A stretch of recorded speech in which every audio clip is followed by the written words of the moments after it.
जिस पंचायत के मुखिया जी, सरपंच साहब, यहाँ तक कि पंचायत समिति महोदय जी और वहाँ की जनता जब एक जिंदा लाश सिर्फ बन जाए या फिर मुर्दा बनकर दिखावट करे, तब उस राज्य में या उस पंचायत में या फिर उस ज़िले में जो गुंडे, माफिया, मवाली जितने भी लोग हैं ना, जो राज्य विरोधी होते हैं, पंचायत विरोधी होते हैं, वो खुलेआम गुंडागर्दी करते चले आते हैं। तस्वीर देखिए ज़रा सा रुक कर, और देख कर ही आप समझ जाएंगे। ये शराब माफिया, बुलडोज़र माफिया, बालू माफिया, तरह तरह का नाम आपने सुना होगा।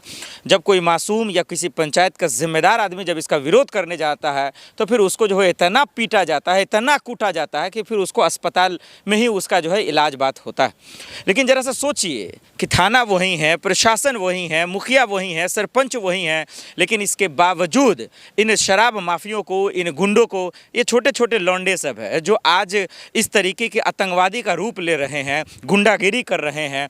इसे समझिए कि आखिर इनको डर और खौफ क्यों नहीं है। ना कानून का डर है, ना समाज का डर है, और यही वजह है कि जब चाहते हैं, जिस चौक चौराहा पर चाहते हैं उसको धुलाई कर देते हैं और उनके खिलाफ जो है ये लोग सियासत करते हैं, गंदी सियासत करते हैं, राजनीति करते हैं।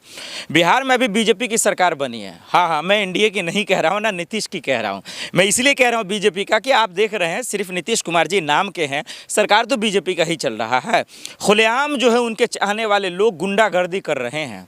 खुलेआम उनके समर्थक जो है कैमरे पर पिस्टल दिखा रहे हैं, भाई नचा रहे हैं लोहे के नोक पर। वो उनको कोई डर नहीं है, कोई खौफ नहीं है, ना समाज का है, ना वहाँ की प्रशासन का है। अब वहाँ की प्रशासन क्या कर रही है, मुझे तो ये ताज्जुब लगता है। वहाँ का सरपंच और मुखिया महोदय क्या कर रहा है, मुझे ये ताज्जुब लग रहा है। वहाँ और मंत्री जी का तो छोड़ ही दीजिए आप।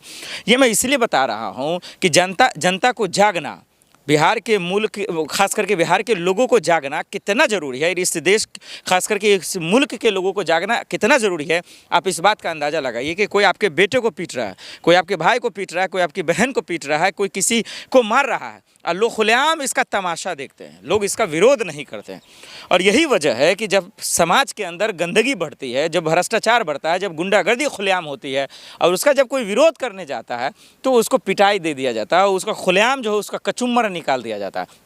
घर में सब बात करेंगे, चौक चौराहा पे सब बात करेंगे कि फलना के बेटा के साथ ये हो गया, उसके बेटा के साथ ये हो गया, लेकिन उसके अंदर इतनी हिम्मत नहीं है, उसके जिगरे में इतना दम नहीं है कि वो अपनी जिम्मेदारी लेकर आकर बोले कि हाँ भाई ये गलत हो रहा है, ये सही हो रहा है। आप समझिए, एक वार्ड मेंबर, मुखिया, सरपंच, पंचायत समिति के खिलाफ आप नहीं बोल सकते हैं तो घंटा आप अपने हक के लिए किसी से बात कर सकते हैं।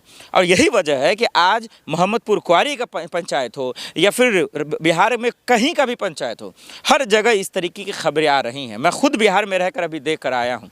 छोटे छोटे बच्चे खुलेआम गुंडागर्दी कर रहे हैं कि कभी किसी का बाइक छीन ले रहे हैं, कभी किसी को मार रहे हैं, कभी किसी को जो है गैंग बनाकर जो है किसी को धमका रहे हैं, खुलेआम गुंडागर्दी कर रहे हैं। किसी के अंदर डर नहीं है, किसी के अंदर खौफ नहीं है, और गंदी राजनीति करने वाले लोग इसका आराम से इस्तेमाल भी कर ले रहे हैं। और जो मासूम है, जो गरीब तबके का लोग है, उसको जो है सलाखों के पीछे डलवा दिया जाता है और पर्दे के पीछे सियासत करने वाले, राजनीति रोटी सेकने वाले बच जाते हैं।